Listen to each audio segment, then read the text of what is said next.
시청자 여러분 안녕하십니까? 전 세계 교회와 선교지 소식 전해드리는 CGN 월드뉴스 송민혁입니다. 첫 번째 소식 CBN에서 보낸 소식부터 전해드립니다. IT에서 미국 기독교 선교단체 소속 선교사 등 17명이 갱단에 납치당했습니다. 갱단은 이들의 몸값으로 1인당 100만 달러를 요구했고 돈을 주지 않으면 인질을 살해하겠다고 위협했습니다. 미국 연방수사국 FBI와 IT 정부는 인질 석방을 위해 협상 중이라고 밝혔습니다. 17명의 인질 중에는 5명의 아이들이 포함되어 있는 것으로 전해졌습니다.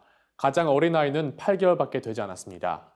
This is something that we have treated as with the utmost priority since Saturday. 납치를 당한 사람들은 미국 오하이오주에 베이스를 둔 선교단체 크리스천 에이드 미니스트리 소속으로 알려졌습니다. 그들은 IT의 수도 포르토 프랭스 외곽의 보육원을 방문하고 돌아가는 길에 총을 겨누며 접근한 무장 괴한들에게 끌려갔습니다. 현재 IT는 지난 7월 대통령 암살 이후 갱단이 거리를 장악하고 납치가 빈번하게 일어나고 있습니다.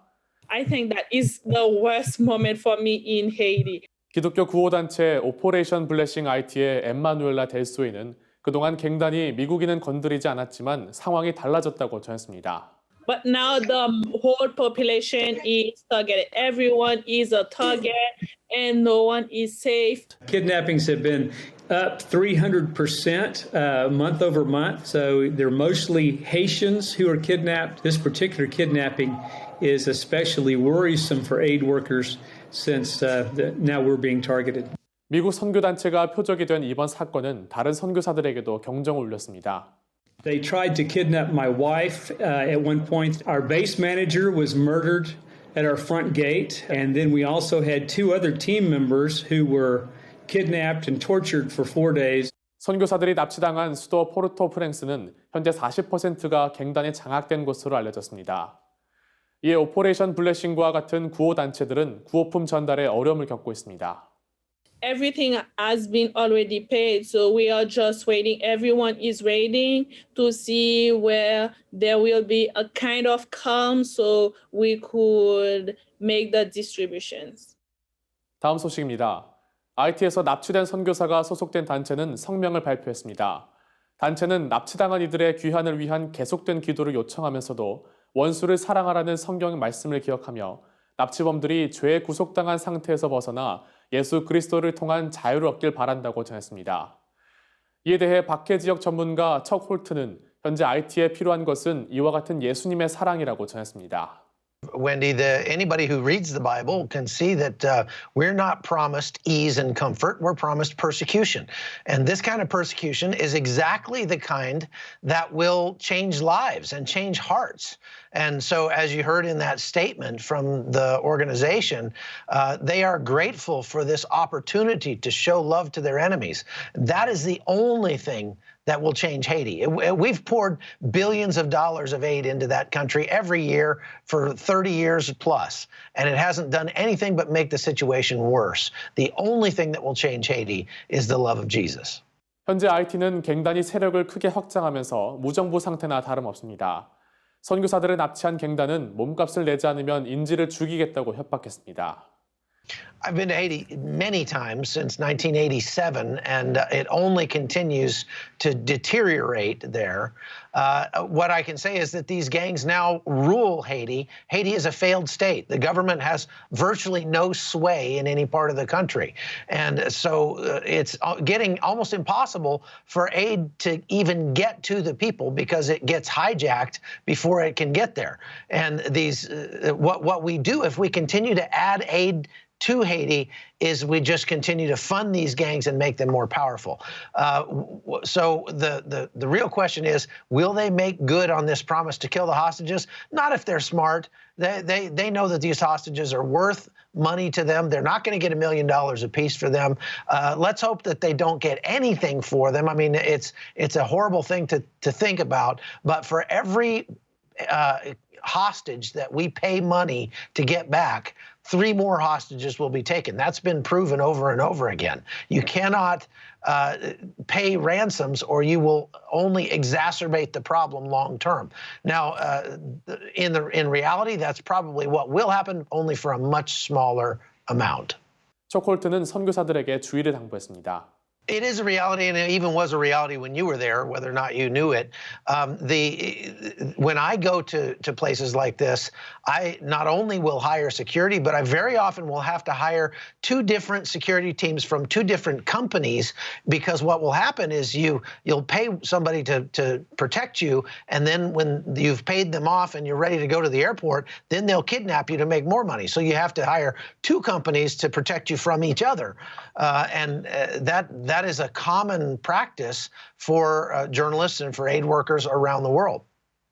교회와 대학 그리고 기술을 하나로 묶는 파트너십을 통해 전 세계 모든 사람들이 수준 높은 교육을 받게 한다면 어떨까요? 불가능해 보일지도 모르지만 인도의 철학자이자 기독교 사상가 비샬 망갈와디는 교회가 교육의 중심이 되는 교육 개혁을 주장합니다. For 1,000 years, the church has sent young people to the university.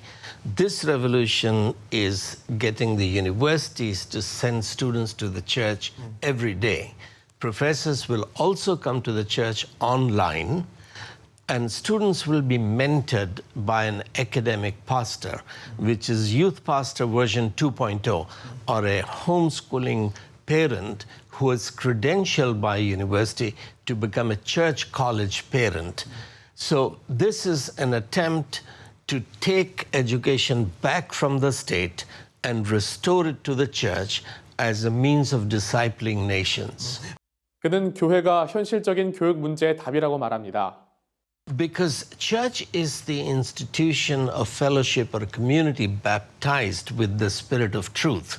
Paul says in 1 Timothy 3:15 that the church is the pillar and foundation of the truth. The West has become post-truth. The universities such as Harvard still has its motto, Veritas, but no professor believes that they know the truth or that the university exists to teach the truth or cultivate character. The university has become the primary source of corruption of the West, and therefore the church has to wake up and take education back from the state. 이를 위해선 교회가 재정적으로 준비돼야 한다고 말했습니다. At the moment, yes, the church is in slavery of secularism in America, but does it have the capacity to be free again? It certainly does. And that's the goal of the third education revolution, a reformation within the church. But financial challenge, as you rightly sensed, is the big challenge, because the church handed over education to the state in Europe in 1832. In America, especially after World War I, though the movement had become earlier, and the two ways to fight this challenge of finances is, one, to bring the cost of education down. Second, students in Uganda who cannot buy a laptop, but they need to buy a laptop, we will have a microfinancing lending institutions. So Western charity has also been a source of corruption, because what the West has not given to Africa, Asia, South America is the spirit of capitalism, which Max Weber said, the spirit of Protestant ethic and spirit of capitalism. Families should be borrowing money, so we need microfinancing of education and repaying it. So you buy for computer, you repay it, and then you build up your capacity so that after K through 12, a student has the money to go for a specialized education or to start a business. 이스라엘과 중동 소식 전해드리는 인사이드 이스라엘입니다.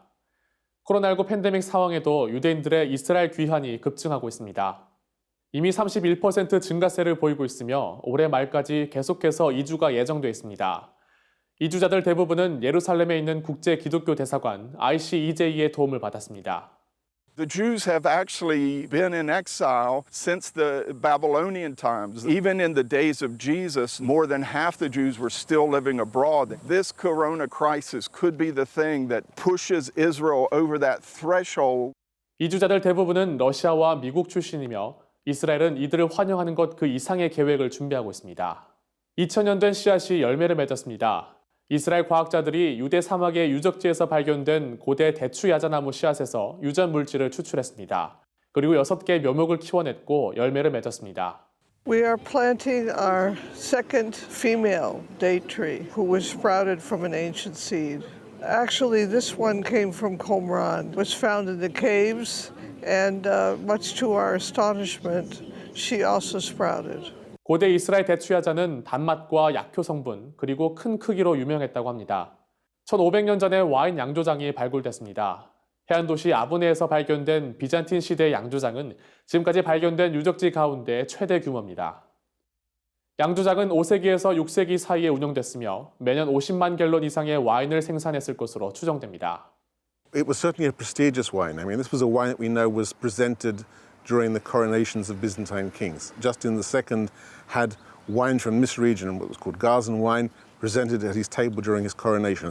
양조장이 운영되던 당시 식수의 질이 떨어져 식수 대신 와인을 많이 마시기도 했습니다.